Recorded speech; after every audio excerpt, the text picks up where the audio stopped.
All right, guys, here we go with the start of Quiz 8. Okay, hopefully everything worked out smoothly for everyone with Quiz 7. And we learned that, I still think that your best bet is to let these play through, jot them down in your notes, because again, this stuff is all going to come back um, around final exam time. We're not sure how that's going to look at this point, but again, Um, if you're going to try to take the quiz and play these YouTube videos simultaneously, you're going to be doing lots of clicking and searching and scrolling that I'm not so sure it's going to save you any amount of time. Okay. Plus, hey, this is good stuff, I think. All right, we're going to teach you about dreams today, and then we'll get into altered states 5, 6, and 7, and then after that we'll be moving into the drug altered states. So that's coming quickly. Okay. All right, so here we go. Altered state number 4. This is the beginning of Quiz 8 material. I sincerely hope that you got your notes ready to go and can jot these down. All right, as I go along. Okay. First definition: vivid, visual, and auditory experiences during REM sleep. Okay, we learned in the last quiz that dreams take place during REM.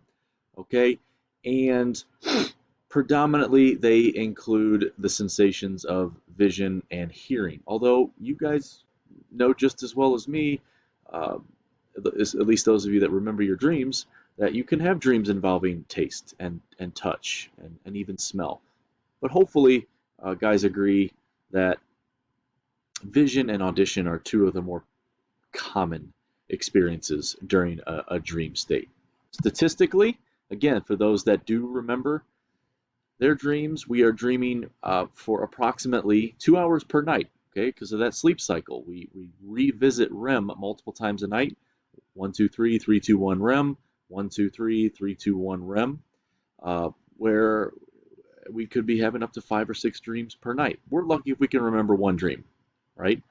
But with a little bit of practice, and by practice I mean putting a notepad and pen next to your bed on your nightstand and writing things down as soon as you wake up will increase the chances of remembering not just one vivid dream and the details of it, but more dreams that might have followed or preceded it. Okay, so it turns out to possibly 5 to 6 dreams per night. I do know that with practice, guys in former psych classes have been able to remember more than just 1 or 2 dreams per night.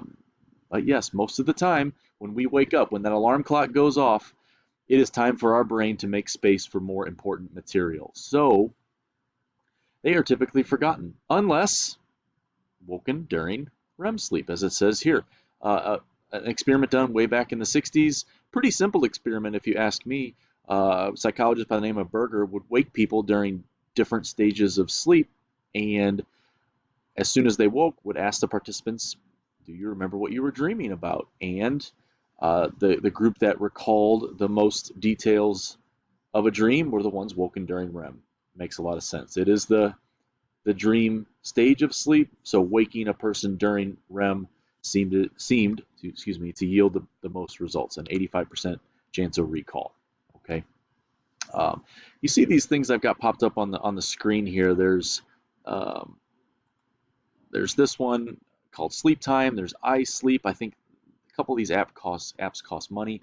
Others don't. I believe it's called Sleep Cycle. These are examples of apps that will monitor your sleep, track your sleep, give you a nice sleep hypnogram, and I believe some of them might even measure REM. So you'll get a good idea of how much or how little REM sleep you are getting each night. Next is just how real a dream might feel to some of us. If you remember, the brain activity of our dreams, the brain activity of our REM state, or REM stage, is very similar to how our brains are right now. Okay, you guys are watching a video. I can only imagine how many videos you've had to watch up to this point. So you might be in a very relaxed state at this point, but it's very similar to how our brains are when we're dreaming. So that could be a very simple explanation for why a lot of our dreams feel very real. The reason why I've got the word infants there is because this could be another explanation for why babies cry at night. We're pretty certain that they dream because their brains do indicate REM activity. Most of the time, though, when babies are crying at night, it's because of a dirty diaper or they're hungry, just simply fussy, let's say. But could it also be that they're having a dream but don't quite have the cognitive ability to understand what a dream means just yet? They don't have the language skills, certainly, to categorize all of the things their brain might be displaying to them in that dream. And so, again, it could frighten them. All right. And finally, I'm pretty sure we've learned in multiple classes that there is the potential to be what's called a lucid dreamer. A lucid dreamer is someone who not only can recognize that they're in a dream, but then stay in that dream and have the ability to control it. Okay, I will share with you guys in the description section um, a video by ASAP Science to teach you some techniques on how to become a lucid dreamer. If you don't remember the ones that were talked about by the team teaching groups, if your class had one. But I am not a lucid dreamer. I can count on one hand the number of times I've recognized myself in a dream and then I've woken up, and that's the trend for a majority of people. But statistically, we've got about a third of the population that can lucid dream, and with some patience, that's the key word. With some patience, you can train yourself to lucid dream. So I encourage you to give it a try. All right. God knows we're going to have all kinds of time to try it. So let me know if you have some success with this. I'd be very interested in hearing about it. Okay. Okay. So the next thing I'm going to talk about with you guys is what a dream might mean. And if you are someone who says you don't dream, first of all, that's false. Everybody dreams.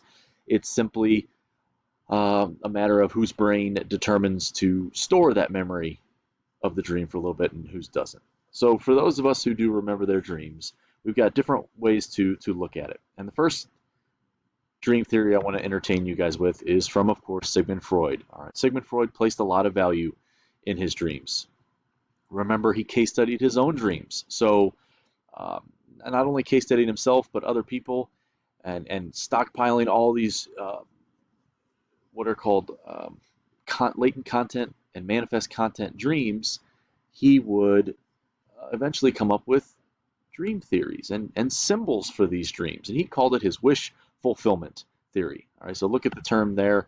Basically, our dreams try to fulfill our hidden or unconscious wishes that we don't get to fulfill in reality. Now, what might those be, you say, you ask? Most of our unconscious dreams, as Freud says, he calls this the royal road to our unconscious. Most of our hidden desires that we can't often achieve in real life are thoughts that involve intimacy and violence. Sometimes society doesn't allow for us to be intimate with someone, say, for example, like in public places, all right, even through social media, it's not socially acceptable. And it's also not socially acceptable to go up and physically hurt somebody else. So Freud says you can have a dream about it. And a lot of times that dream might not be simply you going up and hurting another person. It could be a very symbolic dream. All right. As an example, imagine you don't like me. All right. And you have a dream about Coach Klein. Well, that dream could take the form of you and me are going to a bus station and you're helping me with my luggage. You say, "Hey, coach, there's your bus. Let's get you on that bus." So you take my luggage, you store it underneath. You help me get on that bus, get me in my seat, and then you wave goodbye as Coach Klein leaves in that bus away. All right. To the average person, to the normal person, that's just you having a strange dream of your psych teacher getting on a bus. But to perhaps a Freudian or perhaps a dream analyst who believes in wish fulfillment, that's a symbol of you wanting Coach Klein out of your life. See how we can spin that? Some people think that's cuckoo, and I get that. Other people believe, wow, maybe there is something to that. So that's Freud in a nutshell. I'll also share in the description below a website you guys can go to that I found was pretty decent to analyze your dreams in a symbolic Freudian way. It's a free website. You know, a lot of the websites that want to charge you or that want to analyze your dreams want to charge you. So this is a free one. It's a dream dictionary. So if you have a dream that involves a pair of scissors or a dream that involves a polar bear, just click on the dream dictionary and there's a symbol for what a polar bear means and what a pair of scissors might mean. Okay, again, that's Freud.